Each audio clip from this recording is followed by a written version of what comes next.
नमस्कार मित्रों, आज हम आपको यक्षिणी या परी साधना करने के बाद साधक जब उसे सिद्ध कर लेता है तो साधक को किस तरह वह धन मुहैया कराती है और कैसे देती है। मित्रों, अधिकांश लोग हमारे पास फोन किया करते हैं कि हमें परी साधना करना है और यक्षिणी साधना करना है। इससे पहले वह कोई साधना नहीं करते और ना उसको सीखना चाहते। तो मित्रों, आप यह बात भली भांति समझ लें कि परी साधना और यक्षिणी साधना के लिए आपको कुछ नियम फॉलो करना होते हैं। उन नियमों को अपनाएंगे, साधना करेंगे, मंत्र का जाप करेंगे, तब जाकर वह सिद्ध होती है और रात्रि के समय यह किया जाता है। मित्रों, उपचार आप कितना भी करें, बीमारी बढ़ती रहे, उसका कारण कि आपने पालन नहीं किया उन नियमों का जो बीमारी में नहीं खाना चाहिए। बस यही कारण परी साधना और यक्षिणी साधना में होती है।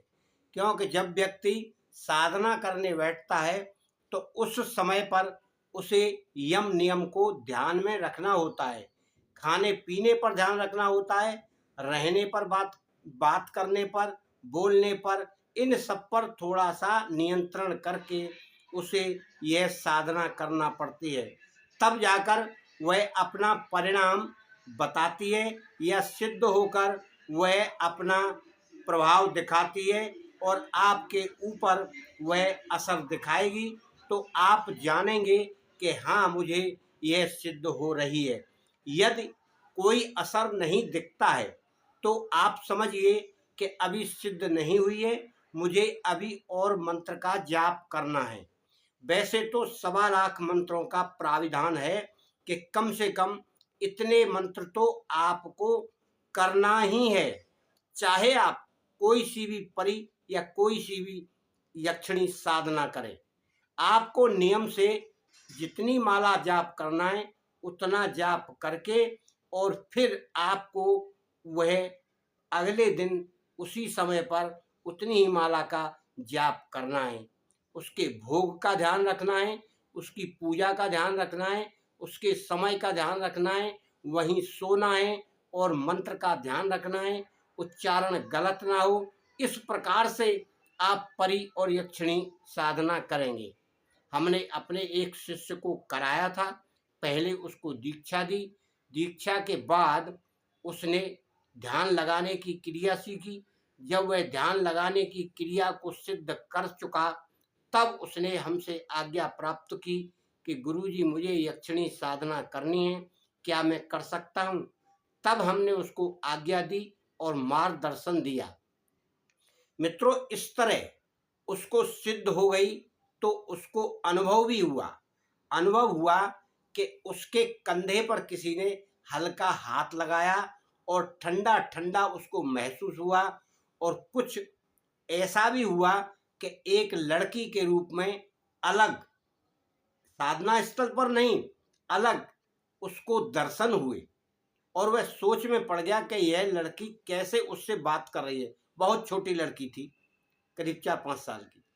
इस प्रकार से उसने पूछा, तब हमने उसको बताया कि आपको साक्षात्कार नहीं हुआ है, इसीलिए उस रूप में आपको दर्शन दिया है और आपके यहाँ पर सिद्ध होकर वह प्रकट रहती है। परंतु मित्रों, आप लोग ये भली बात समझें कि यदि कोई पत्नी के रूप में या और किसी रूप में सिद्ध करता है तो उसको उसके साथ सहवास करना होगा, यह उसकी शर्त है।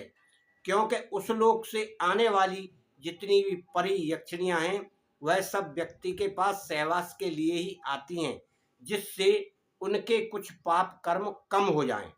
और आप अगर उस क्रिया में पड़ गए तो आपका जीवन हमेशा के लिए दुखदायी हो जाएगा। इसीलिए आपको माता के रूप में वह सिद्ध करना चाहिए। हमारे शिष्य ने माता के रूप में सिद्ध किया है। अब बात यह आती है कि वह आपको धन कैसे लाकर देती है। यानी जो हम धन के लिए यह सिद्धियां प्राप्त करना चाहते हैं, परी की हो या यक्षिणी की हो। तो साधक जब जरूरत पड़ती है तो उसे कैसे धन मुहैया कराती है, इसके लिए ही ज्यादातर साधक यह साधनाएं करते हैं कि जरूरत पड़ने पर हम उससे धन मांग लेंगे। मित्रों, बहुत सारे साधक अभी भी इस भ्रम में हैं कि वह कहीं से लाकर सोने के सिक्के देगी या बहुत सारे रुपया लाकर दे देगी और हमारा जितना भी जरूरत का सामान है वह सामान मुहैया करा देगी। इस प्रकार की सोच रखकर वह इस अप्सरा या यक्षिणी की साधना करना चाहते हैं, क्योंकि अधिकांश वीडियो इसी तरह की बनी हुई हैं और लोग बताते भी हैं। कुछ लोग झूठ भी बता देते हैं, परंतु सत्यता यही है कि वह यक्षिणी या परी आपको स्पष्ट में नगद रूप से पैसे लाकर नहीं देगी अपने हाथ से कहीं से भी। यह आपको विशेष तौर पर ध्यान रखना है। तब फिर आप यह कहेंगे या पूछेंगे तो फिर वह धन कैसे लाकर देती है। मित्रों, धन लाने का एक उपाय रहता है, उस उपाय के द्वारा ही वह धन आपको देगी। वह उपाय क्या है कि जब साधक कोई भी कार्य करता रहता है, यानी उस साधक को कोई ना कोई कार्य करना है, दुकान करे, धंधा करे, बिजनेस करे, खेती करे, कुछ ना कुछ तो करेगा, उस समय उसको उसकी जरूरत के हिसाब से धन मिलेगा। यदि कोई व्यक्ति खेती करता है तो खेती में कहीं ना कहीं उसको गड़ा धन मिलेगा, और यदि कोई व्यक्ति बिजनेस धंधा करता है तो उस बिजनेस धंधे में उसको डबल फायदा होगा, डबल इनकम होगी। इसी तरह और भी लोग जो कार्य करते हैं अनेक अनेक प्रकार के, तो उन कार्यों में बहुत ज़्यादा बरकत होगी। जितने की उसे ज़रूरत है उसकी व्यवस्था उस कार्य के द्वारा होगी। यह उसका एक धन प्रदान करने का तरीका है। इस तरीके से आपको वह धन देगी। और कभी कभी अगर प्रत्यक्षीकरण हो जाता है तब भी आपको वह मार्ग ही बताएगी, इशारे से या बातों से। और आप यह सोचे कि वह नगद दे जाए, ऐसा नहीं करेगी। और आने के बाद आपकी जो भी समस्या होगी उसका उपाय आपको बताकर जाएगी कि आप ऐसा कर लें, ऐसा कर लें, आपकी समस्या दूर हो जाएगी। क्योंकि सारी बातों को, भूत भविष्य वर्तमान को वह जानती है और उसी के कारण वह उपाय बताती है।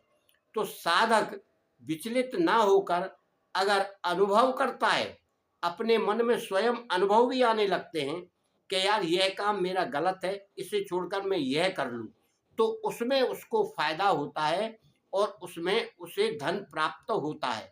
यही कारण से वह धन की वृद्धि करती है और साधक की धन पूर्ति करती है। इसी प्रकार से अन्य कार्यों को भी करती है।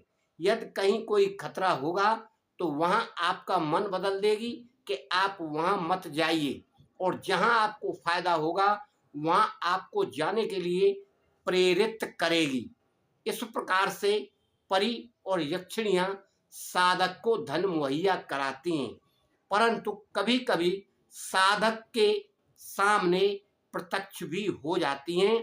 वह हो सकता है किस रूप में हो, सुंदर अगर स्त्री बनकर आई है तो आप समझिए आपकी साधना अति उत्तम फलदायी है।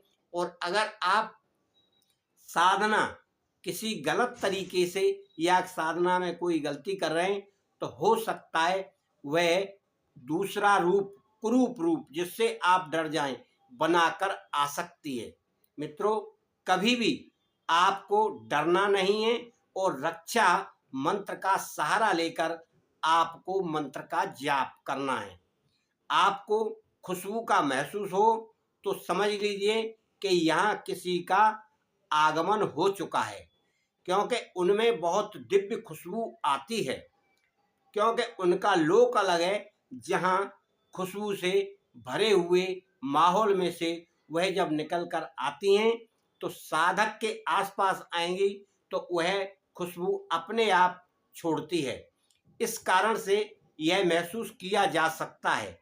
कभी कभी स्पर्श भी करती हैं, कभी कभी छाया के रूप में भी दिखती हैं। इस प्रकार से साधक की मदद करती हैं। मित्रों, आप चाहें तो कर सकते हैं और ना चाहें तो नहीं कर सकते हैं। केवल आपको सावधानी रखने की जरूरत है और गुरु मानकर, गुरु बनाकर करें तो अति उत्तम है। आपका कल्याण अवश्य होगा।